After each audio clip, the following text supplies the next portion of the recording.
Hi everybody, it's Mihaela and Falcon.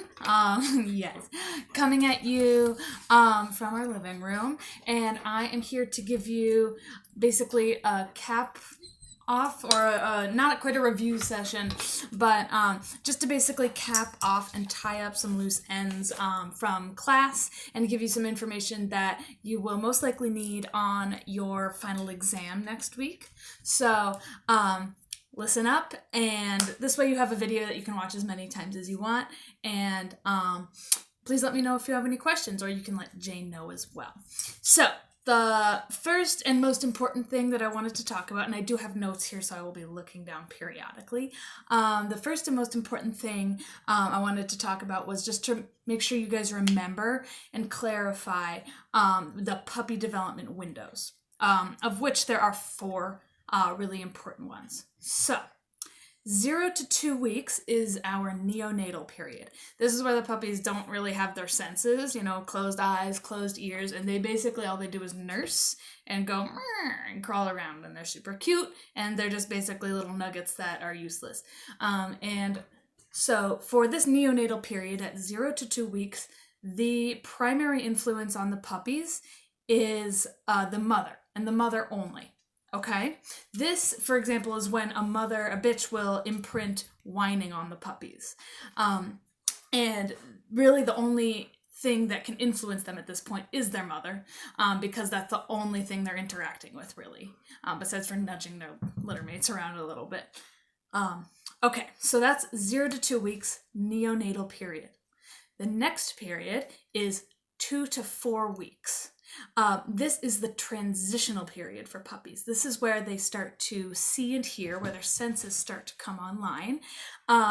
And this is, they're transitioning from useless being to something a little bit more dog-like. And that's basically what the transition is. They are starting to see their litter mates, see their mom, see the world, hear the world. Falcon says hi. Oh, good boy. Yes. See their litter mates, see the world, hear the world, etc. And so that is the transitional period. Sorry, I wanted to see if you could see Falcon, but not helpful. And that is 2 to 4 weeks, okay? The next period, and this is where we're getting into socialization, is 4 to 6 weeks. This is the dog-to-dog socialization period.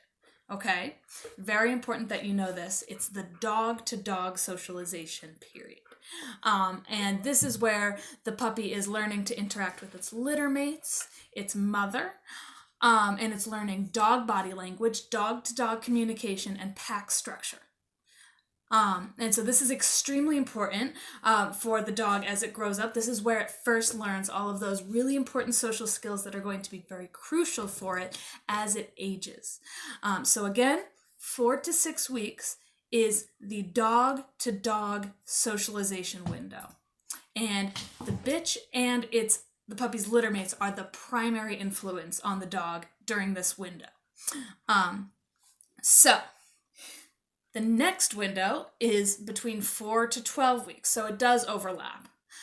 4 to 12 weeks is the dog-to-human socialization window. So this is when the puppy learns what a human is. What are those strange bald creatures that peer over into my whelping den and coo at me and go, "Oh, it's such a cute puppy. Oh, it's so cute. Oh, Falcon, did I see a cute puppy? Oh, good boy." Yeah, see, he learned that humans are full of pets and goodness. And so, obviously, of course, we've laid this foundation throughout his whole life, but he first learned what a human is. Ren, be quiet, please. He first learned what a human is during this 4 to 12 week socialization window, dog to human. And the primary influence would be the breeder, or whoever had whatever human has whelped the puppies with the bitch would be the primary human influence. So this is why it's extremely important that if you're getting a puppy, you get it from someone who knows how to raise puppies and is actively involved. Because, Brett, stop. Because you'll end up with that. No, just kidding. So because if the puppies don't see and learn what a human is during this window, then they will be very far behind in human socialization by the time you get them. Okay, so again, in case you didn't hear me over my lovely annoying dog barking at me. Hi, Ren. I think there's something under there she wants me to get. But in case you didn't hear me over Ren, 4 to 12 weeks is the dog to human socialization window. Okay, so this 4 to 6 week dog to dog socialization window is the reason why singleton puppies tend to be very abnormal. A singleton puppy is a puppy that is the only puppy in the litter, for either just because it was gestated as the only puppy or it was the only puppy who survived. There can be many reasons for a singleton puppy. Excuse me. Stop. Enough. Thank you. So there can be many reasons for a singleton puppy, but for whatever reason, it's the only puppy that survived and is raised with the bitch. And because it doesn't have any litter mates to interact with in the 4 to 6 week dog-to-dog socialization window, it doesn't learn pack structure, it doesn't learn hierarchy, it doesn't learn very much body language, dog-dog interaction, etc. And so because it misses that socialization, it can lead to a lot of developmental issues, anxiety, aggression, etc. as the puppy matures. So singleton puppies, more often than not, grow up to be socially very problematic dogs, tend to have a lot of issues, just anxiety-wise and other disorders that we usually don't see in puppies who are not singletons. So, talking about developmental stuff, for most dogs, sexual maturity happens around 2 years of age. For larger dogs, that happens later. So, for example, our lovely Falcon, our lovely assistant here, reached sexual maturity at around 3. And most people think Shilohs aren't fully matured until about 4 years old. I think. I can't remember what Jamie said now. But anyway, the point is he matured much later than, say, Caper or Ren, who both reached sexual maturity, or Caper isn't there yet, he's still a baby, but reached sexual maturity at 2 years old. And smaller dogs reach it earlier. So our lovely Lentil Bean, who is on the couch supervising me, most likely reached sexual maturity before Jamie ever met him, around age 1 or so. So, sexual maturity, even if an animal is neutered or spayed, sexual maturity is basically just a way to say they've grown up, their brain is done going through all those developmental stages, and it's when their personality is fixed. So, unfortunately, no matter what you do with a puppy, you can't guarantee their adult disposition. Everyone's squeaking now, awesome. But you can't guarantee their adult disposition because you don't know what they're like at 2. The only way to basically know what disposition your dog will have is to get them at least 8 to 10 months of age. Before that, you have no idea who they're going to be when they grow up. You can do everything right and still end up with a strange dog or a dog that didn't go in the direction you wanted it to, just simply because of genetics.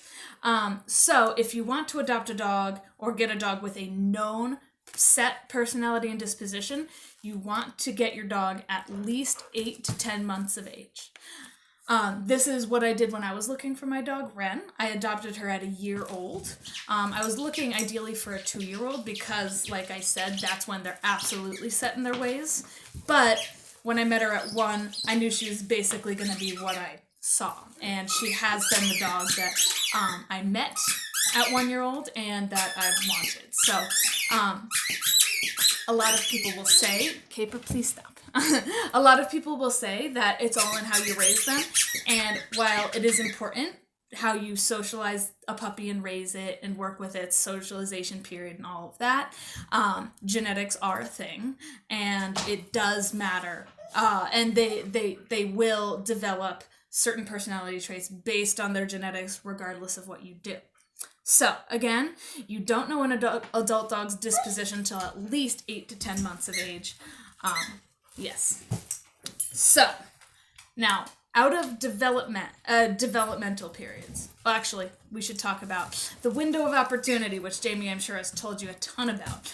But importantly, the window of opportunity closes at 16 weeks. Okay? It's very important to know that. So when you get a puppy, which is probably around 8 weeks old, you have until 16 weeks to socialize that puppy to everything that you want it to be good with. And this is completely different than the socialization windows I was talking about while the puppy is developing with the litter. The window of opportunity is the time at which the puppy is able to be socialized to like everything else. Not just dogs, not just humans, but boat rides, escalators, cats, big one, small dogs, big dogs, children of all ages, etc. And that window of opportunity closes at 16 weeks. So that was the hard part about getting Ren at a year old, was that she was past her window of opportunity. So there are certain things that she is not well socialized to, like tall men with beards, or linoleum floors. And those are things that, since I did not socialize her during her window of opportunity to those things, I now have to counter condition those with training. So window of opportunity closes at 16 weeks. Next, let's talk about raising a puppy, including crate training. So, crate training a puppy is a great idea, always. It's a really great way to make sure that your puppy has a safe space to be in, that they won't go to the bathroom in. But it's really important that you don't crate your puppy for too long. And the hard and fast rule for the maximum amount of time that you can crate a puppy is however old they are in months plus 1. Okay? So the maximum amount of time that you can crate a puppy for is their age in months plus 1. So for example, a puppy who is 2 months old should not be crated for more than 3 hours, right? 2 months old plus 1, 3 hours. A puppy who is 1 month old should never be crated for more than 2 hours. And you can do this all the way up until the puppy reaches 8 hours, and no dog should ever be crated for more than 8 hours at a time. So that's the hard and fast rule for maximum amount of crating time for puppies. More squeaky toys. So next we should talk about puppies and potty training, specifically going on walks. So a lot of people have a really common problem with puppies. They'll say, oh, we walked for an hour and the puppy didn't even pee, so I figured they didn't have to. And when we came inside, they peed immediately on the rug. This is a very common problem because on walks, puppies are very stimulated. They're excited. Things are happening. Things are going on. They forget to go to the bathroom. I mean, I'm sure that's happened to all of you. It's happened to me a lot. But they forget to go to the bathroom until they are back in a less stimulating, more boring environment where they're like, oh, right, I have to pee really bad. And then they pee. So just because a puppy is outside on a walk does not mean they are going to remember to pee. You need to put them in a less stimulating environment in which they'll remember to pee, where they are not distracted by everything. So it's always a good idea to start your walk and end your walk in their normal potty place. So wherever you take them out at night before bed to potty, take them out at the beginning of the walk to give them the opportunity to pee and poop. And when you're done with your walk, go there once more to let them eliminate before going indoors. And definitely wait around for a little bit to make sure that they do have the opportunity to kind of come down from all of that and remember that they own a bladder. So that way you won't come in from the walk and the puppy immediately pees on your rug. So just because a puppy doesn't pee or poop while on a walk does not mean they don't have to go to the bathroom. It more than likely means that they are just super stoked and forgetting. So it's our jobs to give them the opportunity to calm down and remember that they do need to pee. Okay, so next, we've got, just hold on a second while I check my notes. So, with puppies, they have the vaccination schedules and everything. There's multiple different sets of vaccinations that they get based on age and development. And so a lot of vets don't recommend socializing puppies until after they've had all of their vaccinations because they don't want the puppy getting sick from other dogs. The unfortunate thing about that is puppies usually aren't done getting their vaccinations until after the window of opportunity has closed. And of course, if you know anything about the window of opportunity, you now see why that's a problem, right? If you keep your puppy only in your house and away from all other dogs, people, everything, and away from the public until after the window of opportunity is closed and after they've had their vaccinations, you've now deprived them of socialization during that critical window, and you will now be fighting an uphill battle with an under-socialized puppy. So, it's a really tough choice, right? You have to weigh things. But Jamie always says that she sees way more dogs euthanized for aggression issues and under-socialization than she sees dogs euthanized from parvo or leptospirosis. And so that's why we still go out with our dogs and we socialize them even before they've had all of their puppy vaccinations. Something you can do to mitigate the risk is make sure that the puppy is socializing with dogs who are vaccinated, so dogs and you're going to places that are fairly clean. So, for example, Caper socialized with Ren and some other dogs that we knew had all of their vaccinations and were safe. So they couldn't spread leptospirosis or parvo to Caper while he was unvaccinated. He says hi. He wants me to throw his toy. Yep. So that's usually why vets don't recommend socializing their puppy until they have all of their vaccinations because they don't want them to get sick. Okay.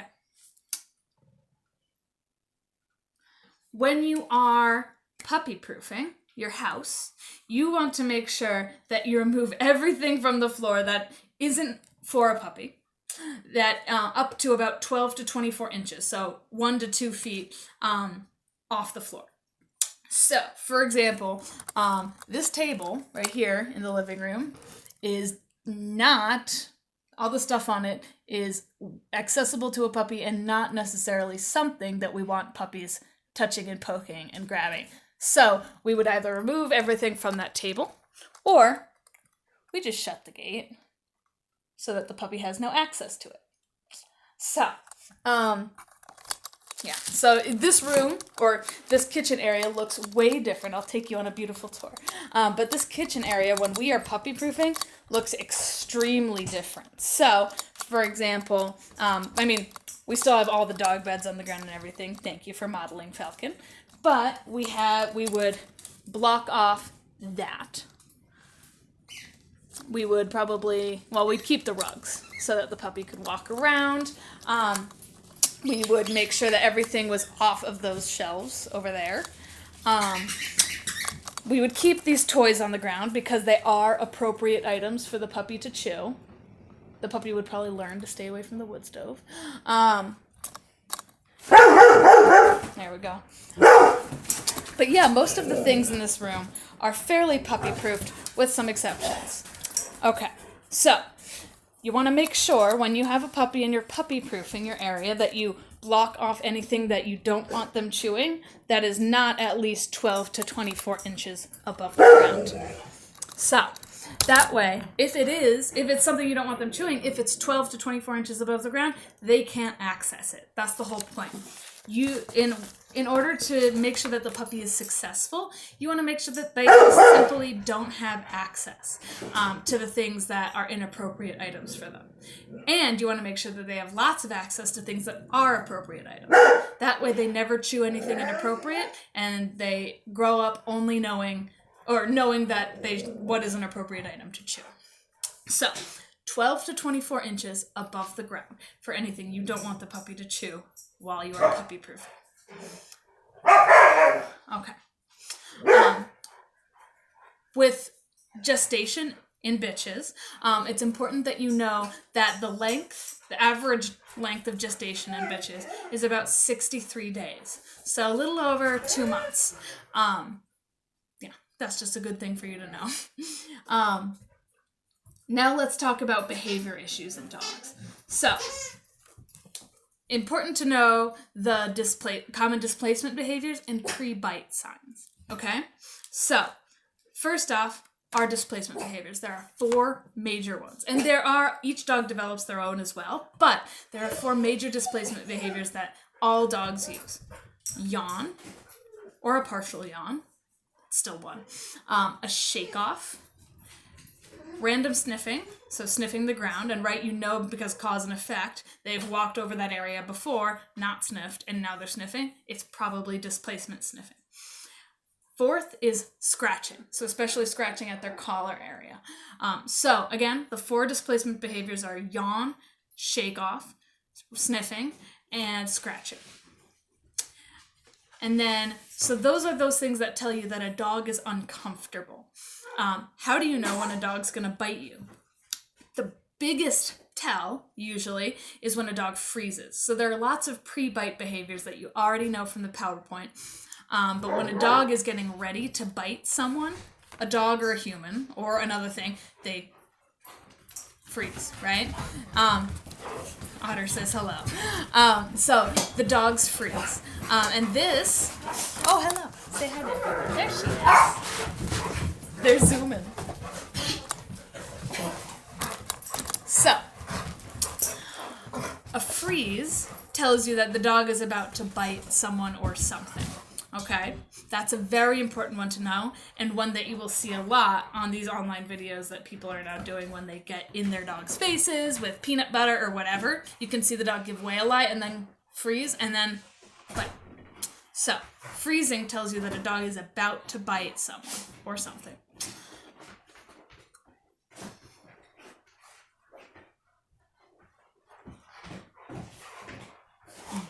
The last thing that I forgot to tell you was that a puppy under 6 months of age should never be crated for more than 6 hours. Even though, 6 plus 1 is 7, you don't want to ever crate a puppy for longer than 6 hours. It's just not humane. All right. So if you guys have any questions, go ahead and let me know. You can comment on Blackboard, or you can text Jane, and we will be happy to answer those questions. And also, don't forget to attend the review session that Jane's going to be having with you guys, and I'll be there too, and I'll look forward to answering those questions. All right, bye.